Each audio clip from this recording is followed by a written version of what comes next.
ये बेटा याद रखो सब कुछ चीजें नोट करो आप। Laws of friction, laws of limiting friction. Sir आपकी स्क्रीन शो नहीं हो रही। यस सर, आपकी स्क्रीन शो नहीं हो रही सर। क्या कह रहे हो बेटा? सर स्क्रीन शो नहीं हो रही आपकी। अभी शो नहीं हो रही स्क्रीन? Yes sir. दोबारा चेक करते हैं।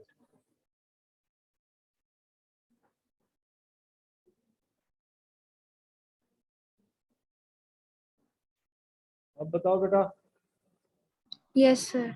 शो हो रही है अब? Yes sir. Okay, laws of limiting friction. बेटा इधर देखो सब बच्चे, लॉज ऑफ लिमिटिंग फ्रिक्शन। इसमें फर्स्ट लॉ ये, first law it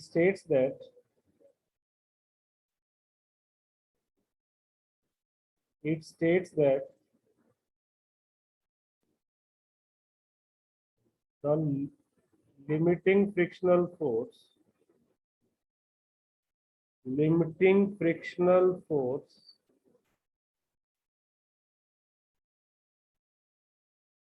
does not depend on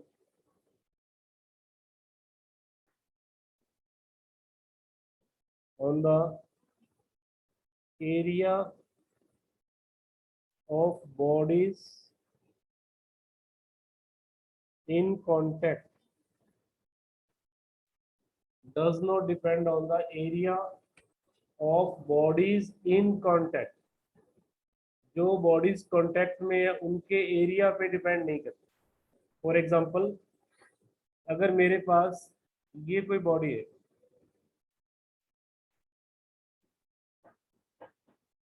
इसको मैंने इस सरफेस पे रखा,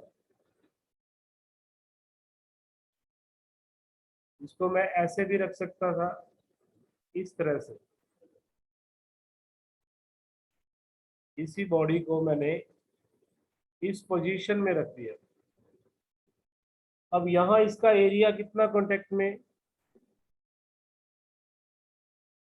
ये वाला एरिया कांटेक्ट में, जिसको मैं अभी डार्क कर रहा हूं।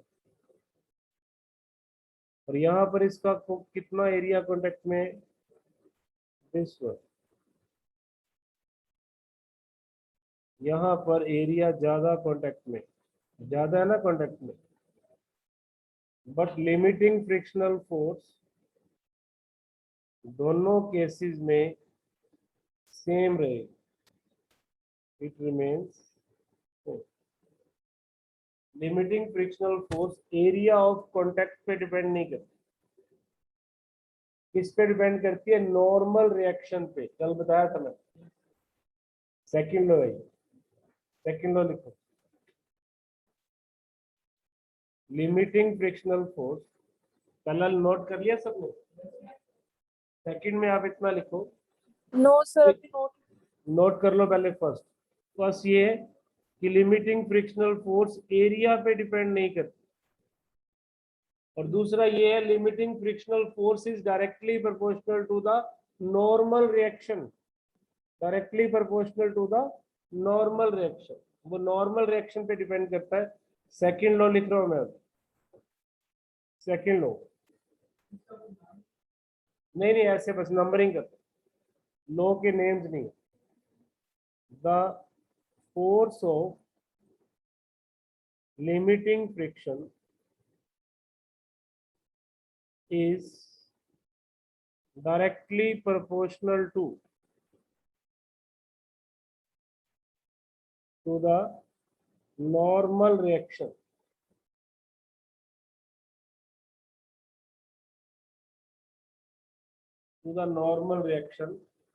act on the body in contact। कि जब मैं आपको कल कोफिशिएंट ऑफ फ्रिक्शन बता रहा था तो मैंने आपको बताया था कि जो लिमिटिंग फ्रिक्शनल फोर्स है that is directly proportional to normal reaction। what is normal reaction? जैसे ही बॉडी को मैंने यहाँ रखा, बॉडी का वेट नीचे लगा और ग्राउंड ने इसको एक रिएक्शन दिया ऊपर की तरफ, और इस केस में वो नॉर्मल रिएक्शन किसके इक्वल है? mg। हर केस में ऐसा नहीं होगा कि नॉर्मल रिएक्शन mg के इक्वल होगा। जो मैंने एग्जांपल लिया यहाँ पर वो नॉर्मल रिएक्शन mg के इक्वल है। तो अगर इसकी प्रोपोर्शनैलिटी खत्म करते हैं तो यहाँ म्यू आ जाता है, where mu is called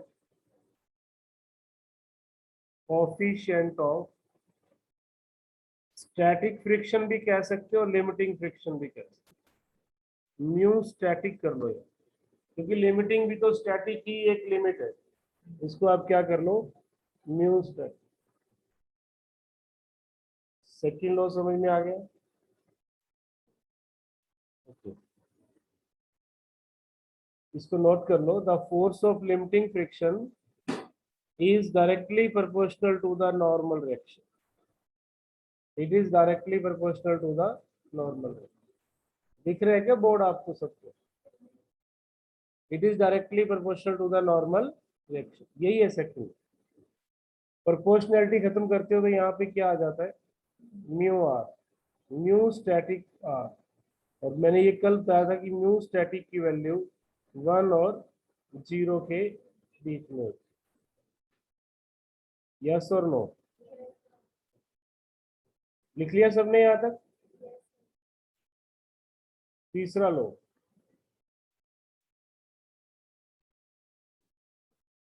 the force of limiting friction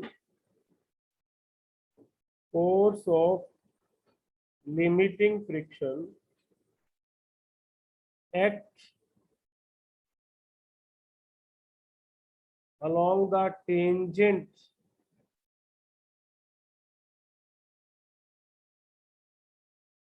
on the points of contact between two bodies। The force of limiting friction act along the tangent। tangent का मतलब क्या होता है? जैसे ये बॉडी है, डायग्राम से समझा रहा हूं, इसको मैंने दूसरी बॉडी के ऊपर रखा तो कांटेक्ट यहाँ पे हुआ। अगर आप इस बॉडी को इधर मूव करवा रहे हो तो लिमिटिंग फ्रिक्शनल फोर्स जहां बॉडी का कांटेक्ट है ना, इस डायरेक्शन में आप दिखाओ। टेंजेंट जो टच करके लाइन जाती है उसको आप लिमिटिंग फ्रिक्शन को या किसी भी फ्रिक्शन को टेंजेंट के अलोंग दिखाते हो, जो किसको अपोज करती है? Relative motion. फोर्थ लॉ में आप ये लिख लो, it opposes the relative motion of the body। किसको अपोज करेगी? रिलेटिव मोशन को अपोज करेगी। The force of limiting friction, जैसे ये बॉडी है, ये वाली बॉडी यहाँ पड़ी है, आप इसकी जहां कांटेक्ट है ना वहां से आप एक सीधी लाइन लगा के इधर दिखाओगे। इसके ऊपर ऐसे नहीं दिखा सकते, ऊपर नहीं, यहाँ नहीं फ्रिक्शन लगती। फ्रिक्शन कहाँ लगती है? जहां बॉडी का कांटेक्ट होता है, इसको टेंजेंट लाइन बोलते हैं। The force of limiting friction act along the tangent on the point of contact between the. So how many laws are there? 4 laws. First, area पे डिपेंड नहीं करती, directly proportional to normal reaction. जितने भी numerical बनेंगे वो second law से बनने वाले। ये नंबरिंग आगे पीछे भी हो सकती है। फॉर एग्जांपल मेरे पास एक, अब मैं एग्जांपल ले रहा हूँ बेटा, इस चैप्टर के न्यूमेरिकल्स इंपॉर्टेंट है। फॉर एग्जांपल मेरे पास एक इंक्लाइंड प्लेन है,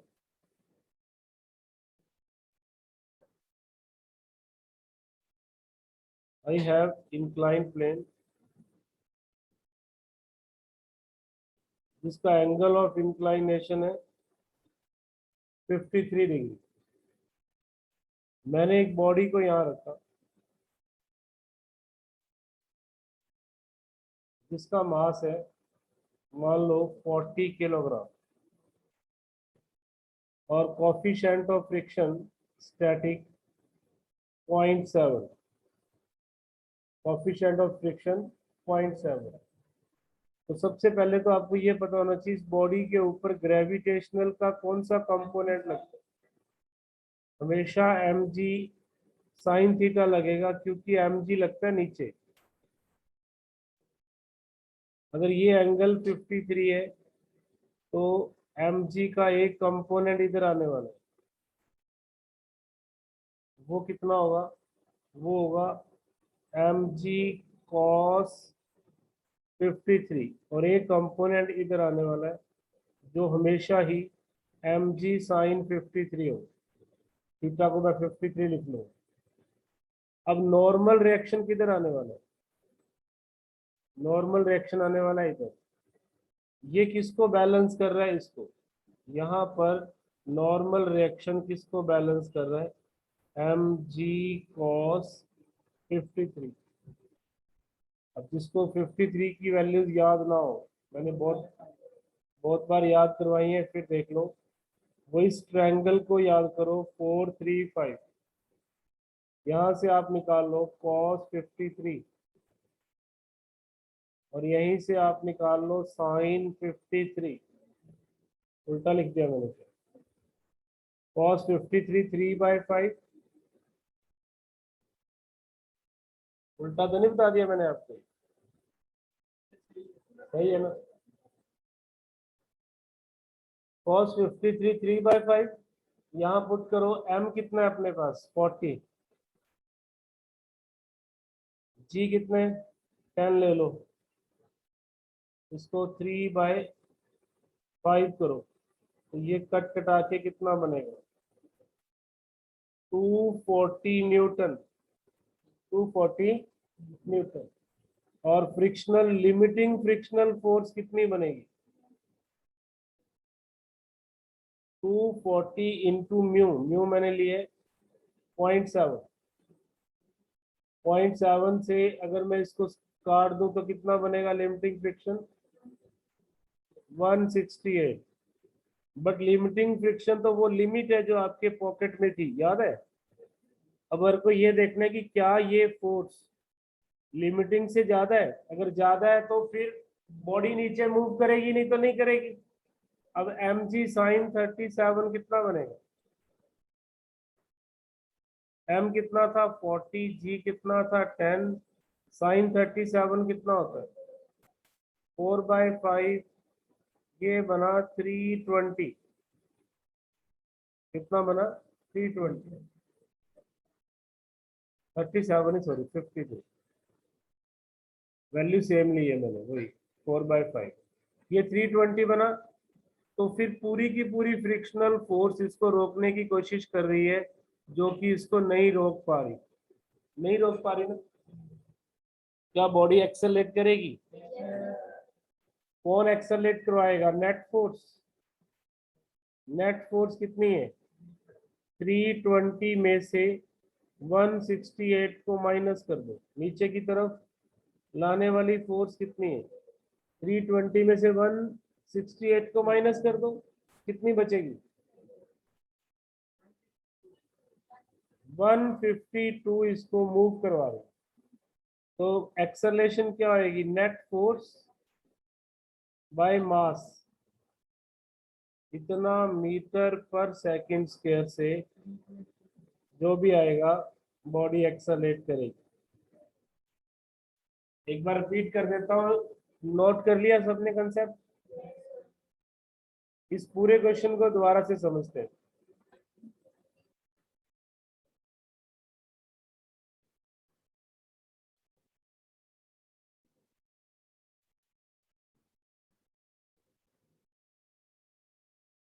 कुशल, समझ में आई?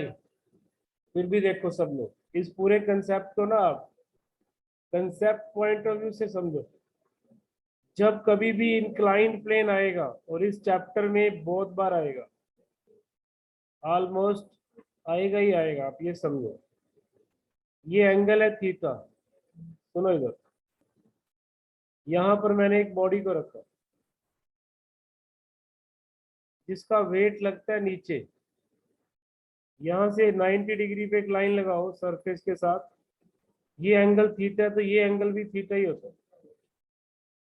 तो mg के दो कंपोनेंट बनेंगे, वेक्टर में पढ़ेंगे कंपोनेंट, जो बच्चों ने नहीं किया अभी ध्यान रखो। जिधर थीटा mg cos थीटा, और इधर क्या बनेगा mg sin थीटा, और इधर आएगा नॉर्मल रिएक्शन।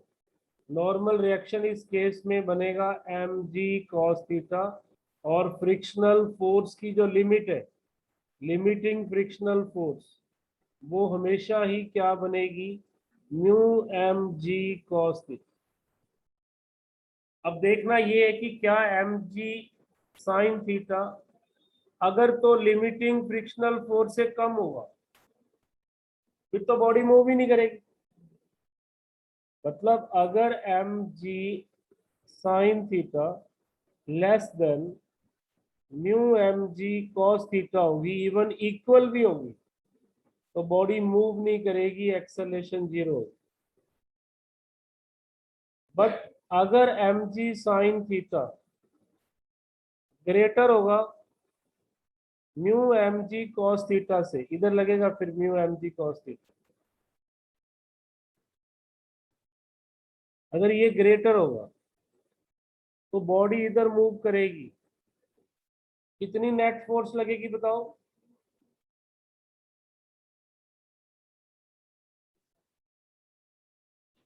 वो क्या प्रोवाइड करेगा, मास इनटू एक्सेलरेशन। ये आपका एक आर्टिकल हो गया, acceleration down the inclined plane.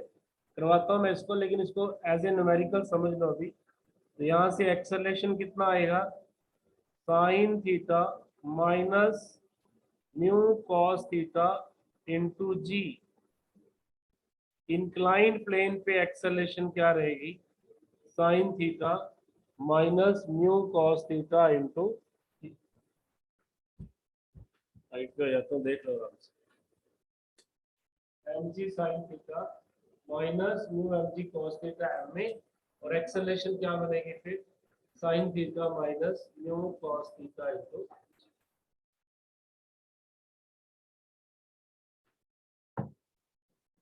ये एक आर्टिकल भी आपके सिलेबस का पार्ट है। अब उस आर्टिकल को कर लेते हैं, फिर से रिपीट हो जाए। लिखिए acceleration down the inclined plane, article का नाम लिखो, acceleration down the inclined plane, acceleration down the inclined plane।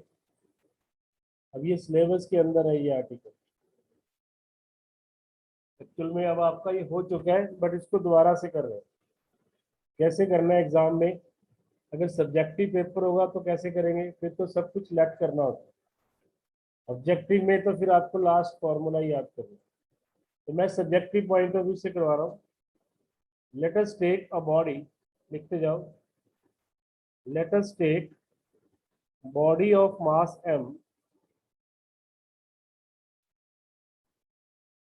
let us take a body of mass m placed on the inclined plane, placed on an inclined plane। Of inclination angle theta,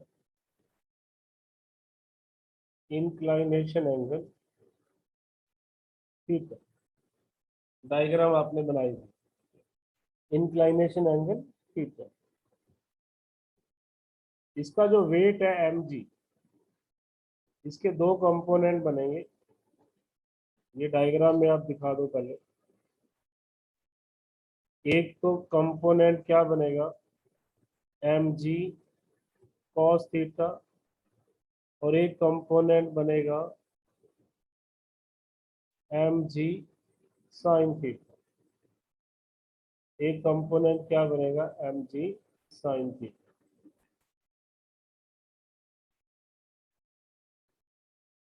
आप इसको इस line से लिख दो, resolve mg into its rectangular component।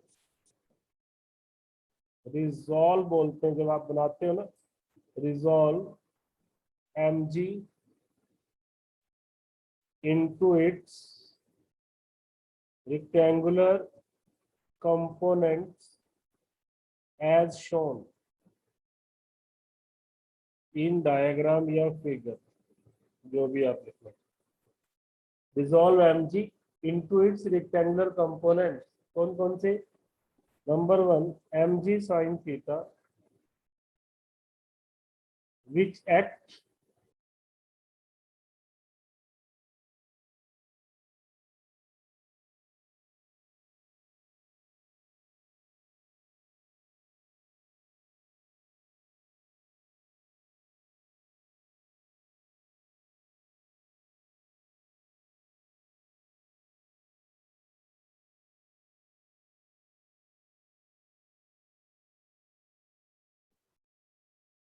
along the inclined plane, whereas second mg cos theta act perpendicular to the inclined plane।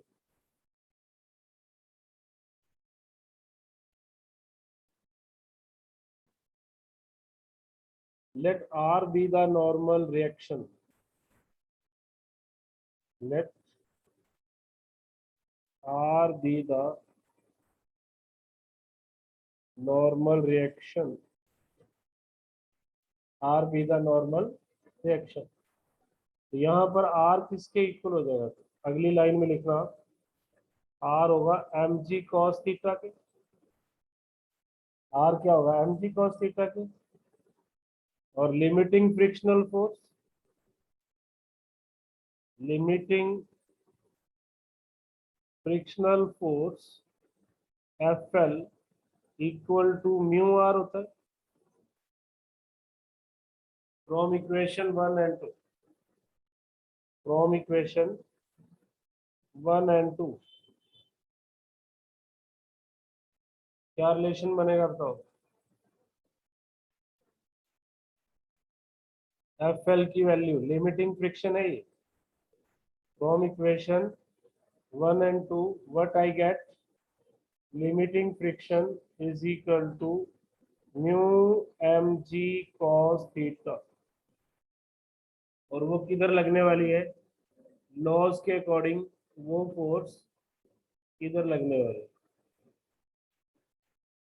अब acceleration तभी होगी जब mg sin थीटा इससे ज्यादा होगा। मैं मान लेता हूं late mg sin theta is greater than FL, let mg sin theta is greater than FL and bodies start moving with acceleration A, लिख लो, and bodies start moving with acceleration A, bodies start moving with acceleration A।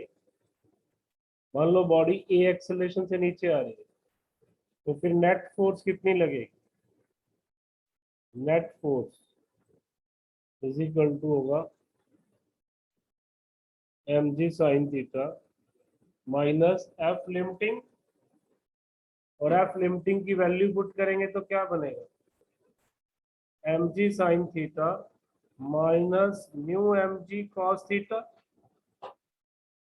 और second law क्या कहता है, according to Newton second law, according to Newton second law F किसके equal होगा, mass into acceleration. Equation 4 और 5 को खुद solve करो और एक ही वैल्यू निकालो फ्रॉम इक्वेशन 4 एंड 5। 4 में जो कैपिटल एफ था वो किसके इक्वल था, इसके, और न्यूटन के सेकंड लॉ में एफ किसके इक्वल है, इसके। दोनों को कंपेयर करके एक ही वैल्यू निकालो। बेटा क्लास में भी आप कनेक्ट करके रख सकते हो फोन, कई बार दूर से, क्योंकि फोन पे ज्यादा क्लैरिटी आती है एज कंपेयर टू, अगर चाहे तो, आपकी इच्छा है, अदरवाइज तो सामने हो ही रहे।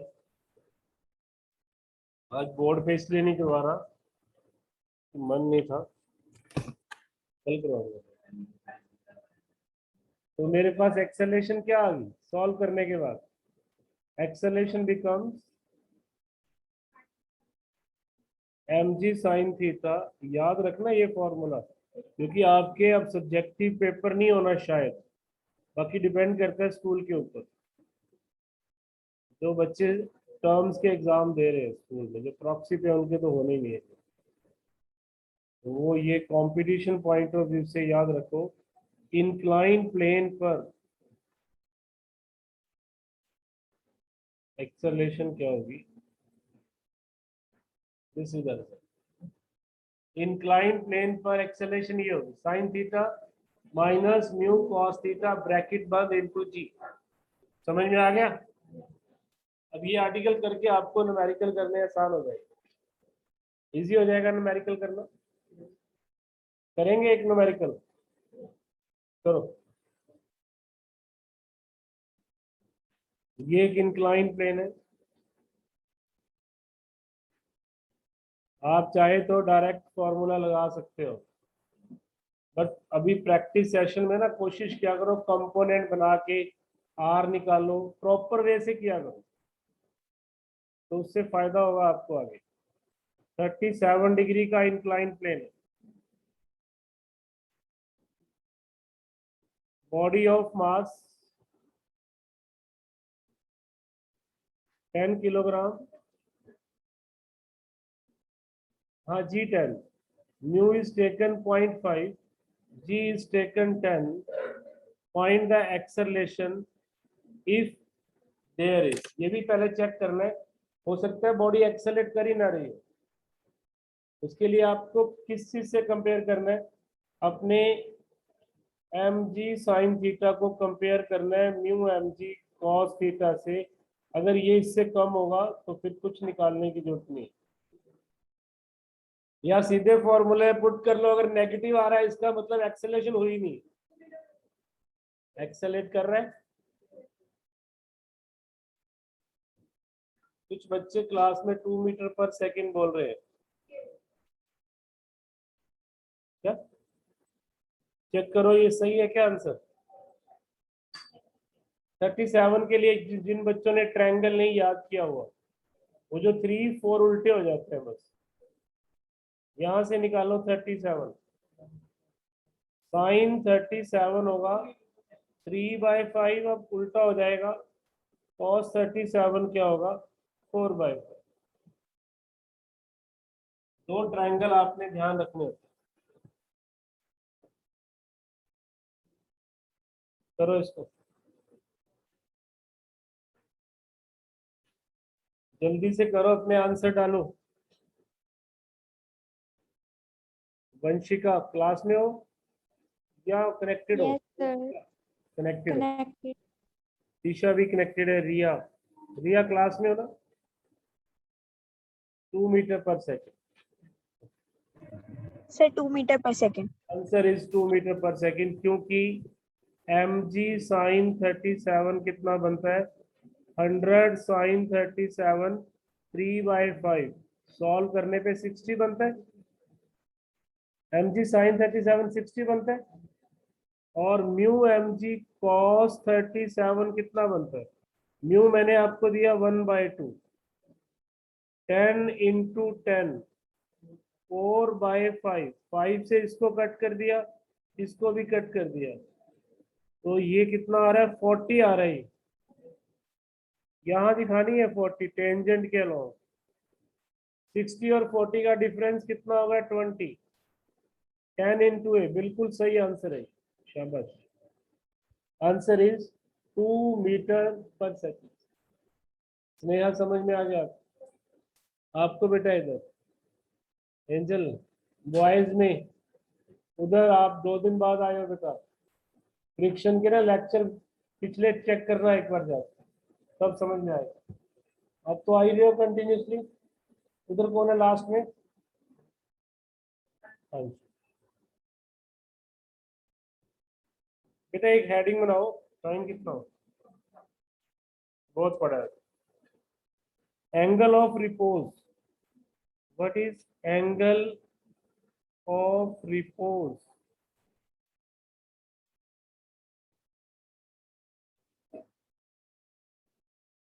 What is angle of repose?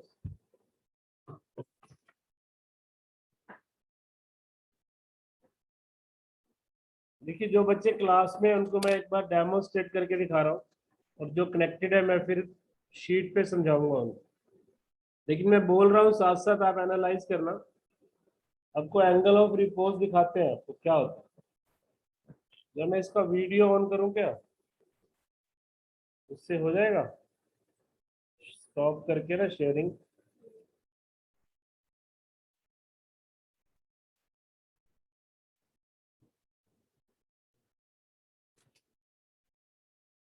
बेटा, एक इंक्लाइन प्लेन को देख रहे हो आप, और आपको कैसे दिखेगा? दिख रहा है? This is incline, this is a plane. मैंने इसके ऊपर बॉडी को रखा, अब मैं इसका एंगल बढ़ा रहा हूँ। एंगल बढ़ रहा है ना? अब ये इंक्लाइन प्लेन बन गया। एक ऐसा एंगल आएगा जब ये बॉडी चलना शुरू होगी। अभी नहीं आया वो, अभी वो एंगल नहीं आया। एक ऐसा एंगल आएगा जब ये बॉडी मूव करना शुरू होगी, और उस एंगल को, जिस एंगल पर ये बॉडी मूव करना शुरू होगी, उस एंगल को बोलेंगे एंगल ऑफ रिपोज। फिर से देखो, कोई भी इंक्लाइन प्लेन है, उसका वो एंगल ऑफ इंक्लाइनेशन किससे बनेगा? ग्राउंड से बनेगा। ये वाला एंगल बनेगा, वो एंगल जिसके ऊपर body just move to just to move. अब ये जो एंगल बना है ना हॉरिजॉन्टल के साथ, ये वाला एंगल, इसको बोलते हैं angle of repose. Angle of repose वो एंगल होगा जिस पर बॉडी जस्ट टू मूव करेगी, अबाउट टू मूव हो। अब शीट पे देखो एक बार, तो बच्चे शीट पे देखो। एंगल ऑफ रिपोज में क्या होगा? मान लो ये एक इंक्लाइन प्लेन, हमने यहाँ एक बॉडी को रखा, वो बॉडी मूव नहीं कर रही, उसकी एक्सेलरेशन 0 है, तो ये मेरा एंगल ऑफ रिपोज नहीं है। फिर मैंने क्या किया, इसके एंगल को लिटिल बिट चेंज करना शुरू किया, थोड़ा सा बढ़ाया, बॉडी फिर भी मूव नहीं की। ऐसा मैं कॉन्टिन्यूसली करता गया। एक एंगल मुझे ऐसा मिला, जस्ट एक एंगल, जिस पर मैंने बॉडी को रखा, and body start moving downward. अब इसके बाद अगर मैं इससे भी बड़ा एंगल लूंगा तो बॉडी मूव करेगी ही करेगी, बट इससे नीचे एंगल लूंगा तो नहीं करेगी। तो ये जो अल्फा एंगल है, इनको मैं एक बार थीटा नाम दे रहा हूं, सिंपल एंगल को। अल्फा वो एंगल है जिसपे बॉडी जस्ट मूव करेगी, जस्ट टू मूव। मतलब ये हुआ, अगर इसके ऊपर फोर्स लग रही है 50, तो ये इसलिए मूव नहीं कर रही कि लिमिटिंग फोर्स मान लो 60 है। वो अपने आप को सेल्फ एडजस्ट करेगी, इसको मूव नहीं करवाएगी। इस केस में मैंने एंगल इंक्रीज किया, एंगल इंक्रीज करते ही मैंने ये वाली फोर्स इंक्रीज कर दी, और एंगल इंक्रीज करते ही ये वाली फोर्स घट जाती है, क्योंकि mu M G cos theta, frictional force भी बढ़ जाती है शायद, वो देखना पड़ेगा प्रोडक्ट करके। मैं जस्ट एग्जांपल ले रहा हूँ कि ये 55 हुई, वो एक बार उसको 60 फिक्स कर लेते हैं समझाने के लिए। बट एक एंगल ऐसा आया जब ये भी 60 हुई और ये यहाँ वाली भी कितनी थी, 60, उसके बाद बॉडी को मूव करना ही करना है। इस एंगल को बोलते हैं angle of report. So it is the angle of inclination at which body is just to move down, just जिस पर बॉडी मूव करेगी उससे कम एंगल पे नहीं करेगी, तो it is the minimum angle. Maximum की तो लिमिट ही नहीं, आप 90 डिग्री पे कर दो। It is the minimum angle of inclination eight which when a body is placed on it, it start moving down, it start moving downward। मैं लिखता हूं यहाँ definition, angle of report, it is the minimum inclination angle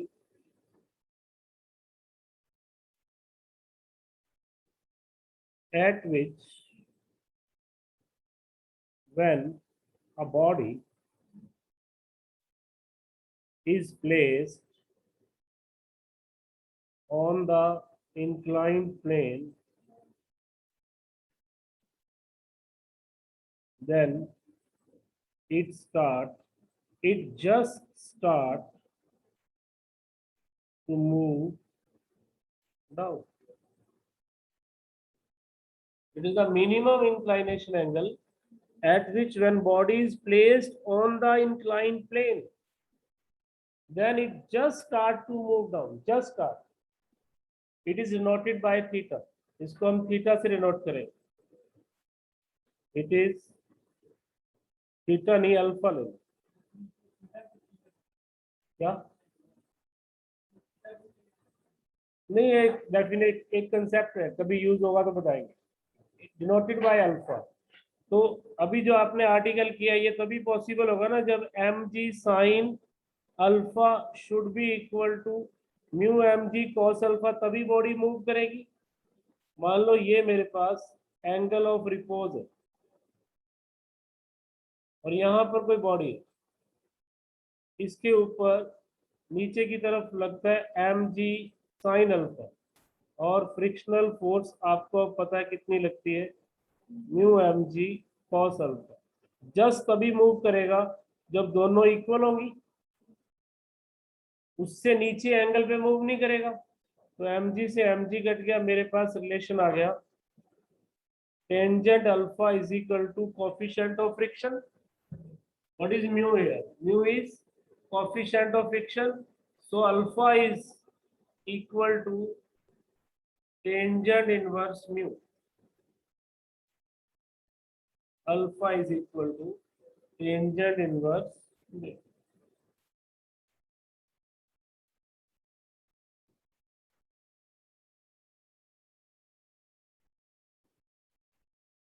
इसमें कुछ पूछना हो किसी, anybody? इतना क्लियर हो गया सबको? टाइम भी होगा हमारा नेक्स्ट क्लास का, 2-4 मिनट रह गए। तो यहाँ तक आप रीड करके आओ। एक्सरसाइज भी दी है मैंने करने को, बुक दो, मैं आपको एक्सरसाइज देता हूँ, कल का होमवर्क नोट कर लो।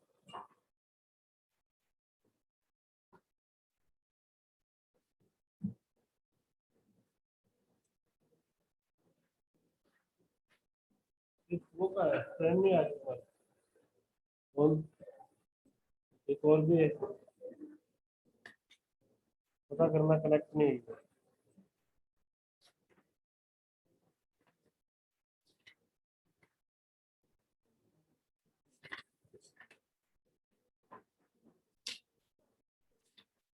बेटा काम नोट करो, होमवर्क सभी बच्चे, पेज नंबर 5.1 40 एग्जाम्पल 48(2) सारे नहीं करने, जितने बोल रहा हूँ उतने करने। एग्जाम्पल 48 से लेके 55 तक करने। और एक्सरसाइज जो कि आपका पेज नंबर 5.43 है, एक्सरसाइज 1 है ये शायद। इसमें भी आपको 1 to 10 करने, 1 to 10। और ये अपना काम ना पीडीएफ में सेंड भी करना।